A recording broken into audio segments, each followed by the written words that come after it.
The conference room fell silent when Marcus finally looked up from his coffee, his eyes carrying the weight of 1,000 sleepless nights, and said the words that would change everything. "I don't date because I can't afford to lose anyone else." His voice didn't break, didn't waver, but something in those 9 words hit Rebecca Chen like a freight train, and in that moment, the high-powered CEO realized she knew absolutely nothing about the quiet man who had worked beside her for 3 years. If you believe in second chances, in the power of kindness, and in stories that remind us what truly matters in life, please hit that like button, leave a comment below, and subscribe to this channel. Your support means the world, and it helps us bring you more stories that touch the heart. It had started as an innocent question during their weekly operations meeting.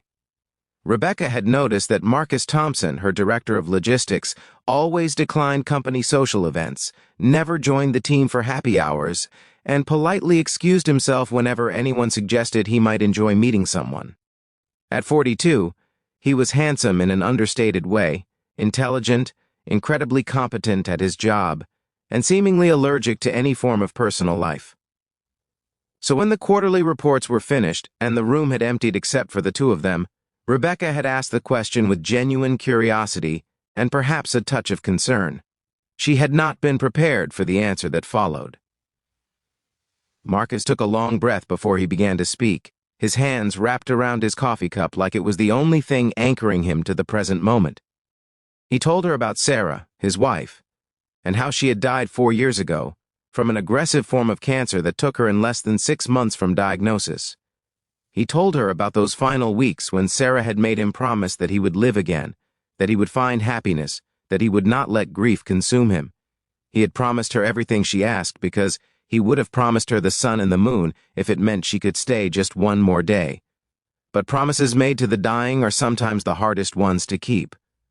Then Marcus told Rebecca about Emma, his 9-year-old daughter, and this is where his carefully maintained composure began to crack around the edges. Emma had been 5 when her mother died, old enough to understand loss but young enough to be terrified that anyone she loved might disappear just as suddenly.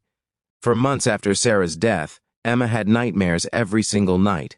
She would wake up screaming, convinced that Marcus had died too, and he would hold her until dawn while she clung to him like he was the only solid thing in a world made of smoke and shadows. The nightmares eventually became less frequent, but they never fully stopped, and Emma developed what her therapist gently called attachment anxiety, though Marcus knew the simpler truth was that his daughter was absolutely terrified of losing him. Every morning before school, Emma made Marcus promise that he would be there to pick her up.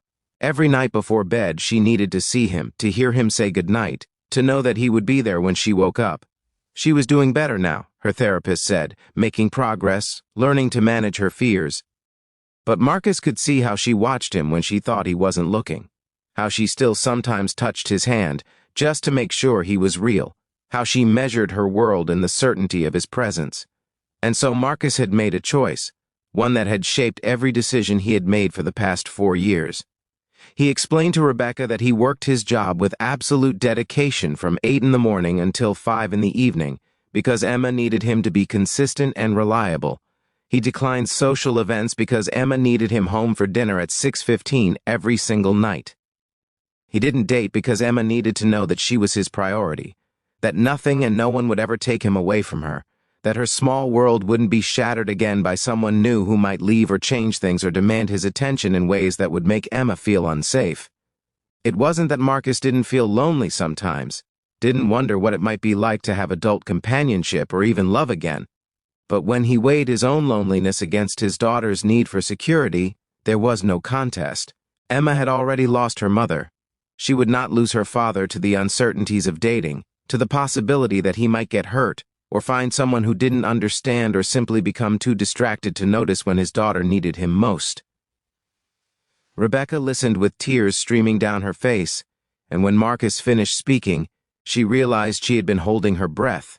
She thought about all the times she had assumed Marcus was simply antisocial or perhaps wounded in ways he refused to heal.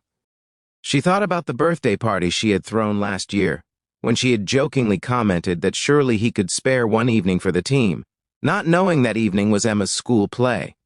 She thought about her own life, her own choices, her own priorities, and felt something shift inside her chest. In the weeks that followed, Rebecca began to see Marcus differently, and more importantly, she began to see the world differently.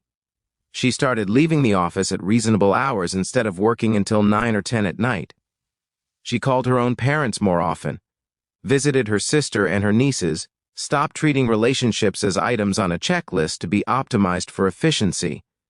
She also quietly restructured company policies to be more family-friendly, added flexible working hours, and created a support network for single parents on staff. She never told anyone that Marcus had inspired these changes, but Marcus knew, and sometimes he would catch her eye across a meeting room, and they would share a smile of understanding. The transformation wasn't just in Rebecca. Word spread through the office in quiet ways about Marcus's situation, not as gossip but as revelation. The young associate who had been contemplating whether to take parental leave decided to take the full 3 months.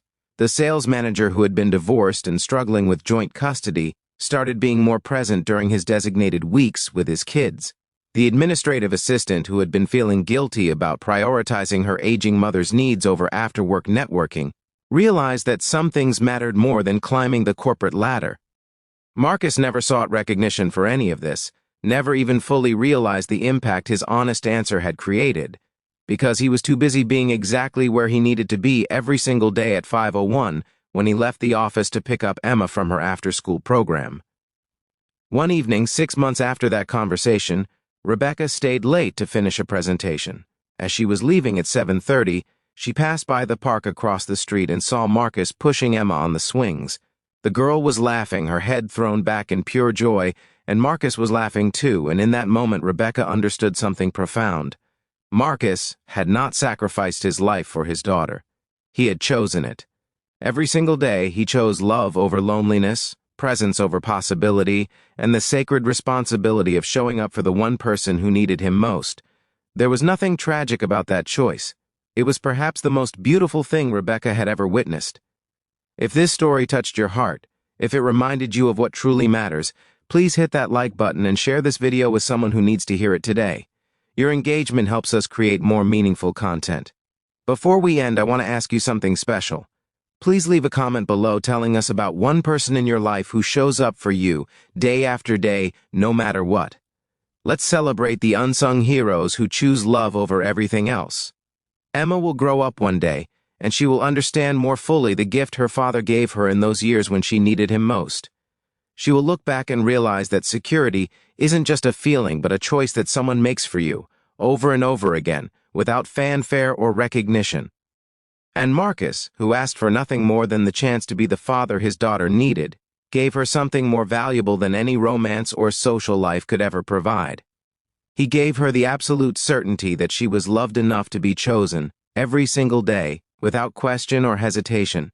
In a world that constantly tells us we should want more, be more, have more, Marcus Thompson had figured out the secret that so many people spend their whole lives searching for. Sometimes, love means knowing exactly what enough looks like, and being brave enough to protect it with everything you have.